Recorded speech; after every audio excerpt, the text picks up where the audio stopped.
What you are seeing is what the CCTV camera at the entrance to the Armour Tunnel was recording at the time of the crash. Nothing. Because it was switched off, even though it was usually switched on 24 hours a day. Was that just another coincidence? Or something more sinister? Well, you do ask a good question. You say, how is it that every single traffic camera in that tunnel was switched off or not working? Even though no cameras recorded the crash, it is beyond doubt that a white Fiat Uno collided with Dodi and Diana's car in the tunnel and contributed to their deaths.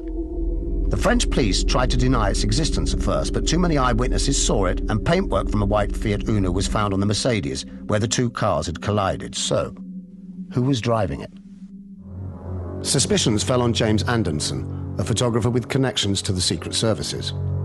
He had been following Dodi and Diana earlier in the month during their holiday in the Mediterranean, but he was not amongst the paparazzi who were waiting outside the Paris Ritz on the night of the crash.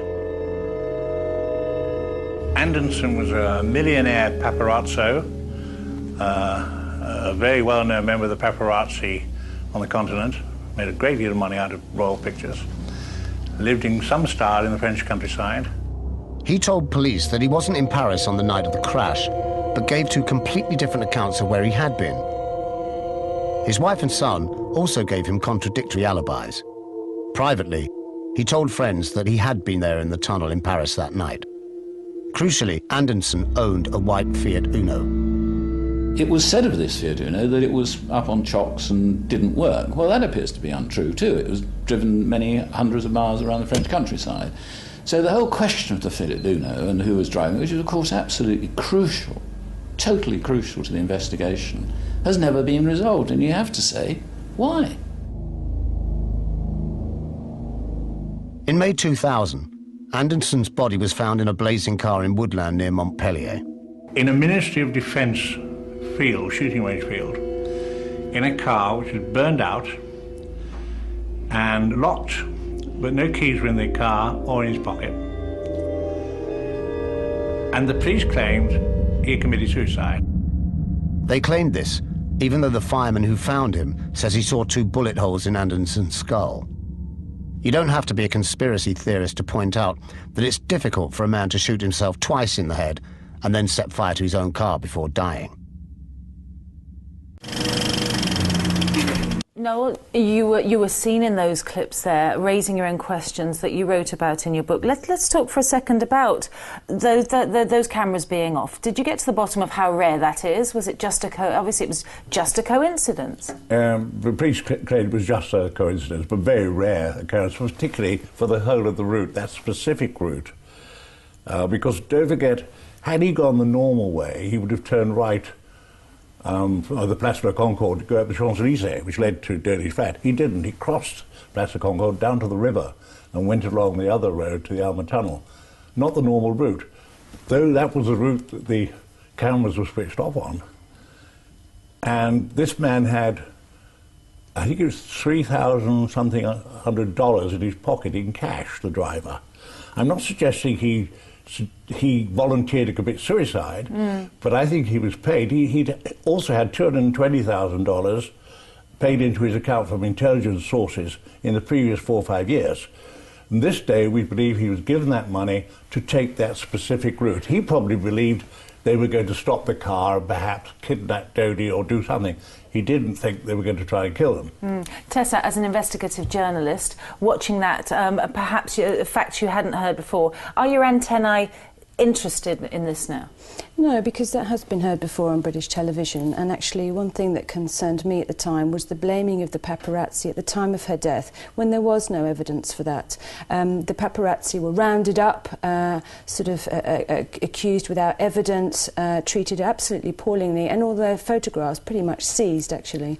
That kind of behaviour is clearly unacceptable, and I speak as a member of the press for the paparazzi. They were then accused of her death, than ever more, in this country anyway, the paparazzi be given a bad name, and calls for a privacy law came in, which I very much opposed and campaigned against at the time and still do. So I think when it comes to evidence and sort of denying the press their freedom to tell the public what information they have, for photographers to give photographs that they did take at the time that they have. I know the CCTV wasn't on, but there were a huge number of photographs taken.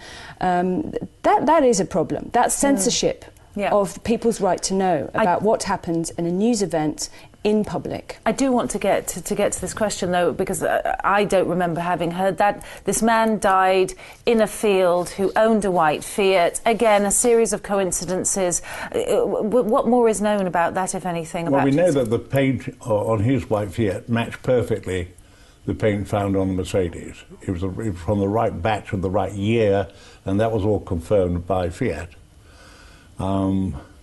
You've got to look at the other things, though. You see, not just the CCTV cameras being out. You've got to say, why do the police scrub down that road with detergents and reopen it to traffic after just a few hours? Had it been a Miss Nobody in London, they'd have kept the road closed 24 hours after such an accident and 3 people dying.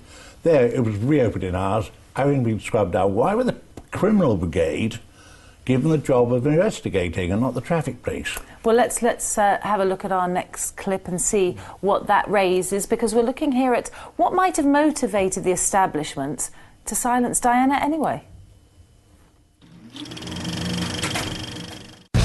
There was a powerful reason why the secret services of Britain, France and America might have wanted Diana dead.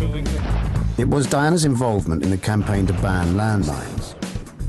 In the 1990s, some 85 million mines lay in wait in 62 countries.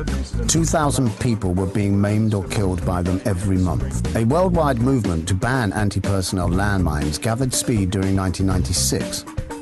To everyone's surprise, even the world's most powerful politician was sympathetic to the ban. To end this carnage, the United States will seek a worldwide agreement as soon as possible to end the use of all anti-personnel landmines. Diana, Princess of Wales, took up the cause with a vengeance. In January 1997, she visited Angola, resulting in the greatest photo opportunity that the landmine campaign had ever had. One down, 17 million to go. Firing. Her involvement caused huge anger amongst governments. In Britain, Government Defence Minister Earl Howe denounced her. 2 newspapers this morning quoting unnamed minister described as a loose cannon. This is an important, sophisticated argument, and it doesn't help simply to point at the amputees and say how terrible it is. I very much regret that because of her position she gets so much publicity for it. Simone Simmons was with Diana in February 1997 when a government defence minister made a threatening phone call warning the princess to end her involvement with the campaign, otherwise accidents could happen. We were sitting down having tea one day and the phone went in her little lounge and she picked it up and then called me over, and there was a voice that was in the middle of a conversation saying, "Don't meddle in things you know nothing about. Accidents can happen." She went a bit pale. She took it as a threat, and she said that was Nicholas Soames. Well, fascinating. Nicholas Soames, grandson of Winston Churchill, a bastion of the establishment, here accused, hearsay perhaps, of making a phone call, threatening phone call to Diana. Was she just a headache, or was she a danger at some point to national security, do you think, Noel? I think she was. Bill Clinton promised her in August that year that he would vote in favour of a ban on landmines at the Oslo conference, which was due to take place on the 19th of September. There was enormous pressure from the military in America to get him to stop that, to change his mind. Enormous lobbying of the White House. But because he had promised her in front of Hillary Clinton, when Dan had been staying with them, and had publicly said it in that August, we know he was not a very strong moral person, for various other stories. And it was thought by the military that with Diana alive, he would not change his mind. He would definitely vote in favour of a ban, which they did not want. Of course, after her death, 19 days later, Bill Clinton went to Oslo and voted against a ban on landmines. The only voice, in fact, in the West that voted that way, which he would never have had the moral courage to do had she been alive. I have a letter here from the National Security Agency. After Diana's death in 1998, less than a year after death, newspapers around the world were pushing the CIA, the FBI, and the National Security Agency to reveal their papers on Diana. What did they hold? They all came up with one answer, that they would keep back certain pages. The NSA kept very back short on time, Noel, and I would have to get 124 pages, that it would seriously jeopardize the security of the United States of America to release those pages, so they'll never be released. Thank you. Tessa, final word. 87 cuts to get it into Britain. Do you think this will ever be shown in Britain? Well, it should be. I mean, I don't agree with raising yet more of the same old conspiracy theories, but I do believe in freedom of speech, and so it should be shown. Otherwise, it will fuel yet more conspiracy theories that it's been banned for the wrong reasons, as it were.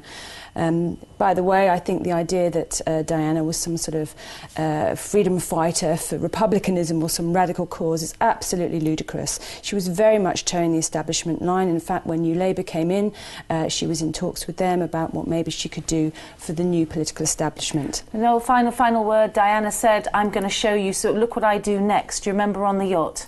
Yes, indeed.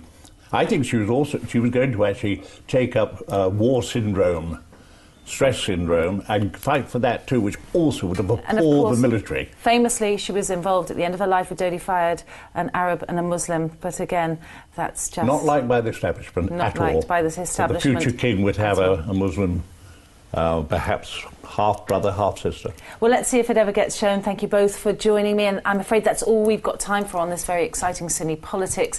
It leaves me to say a warm thank you to my guests, Noel Botham and Tessa Mays. Thank you again. Thank you. We'd love to hear your views on this tetchy subject, so please email us at the address on the screen, cinepolitics@presstv.co.uk, or you can join our Facebook fan page for the latest news, and why not join the debate with your questions or suggestions for future films to discuss. But for now, goodbye.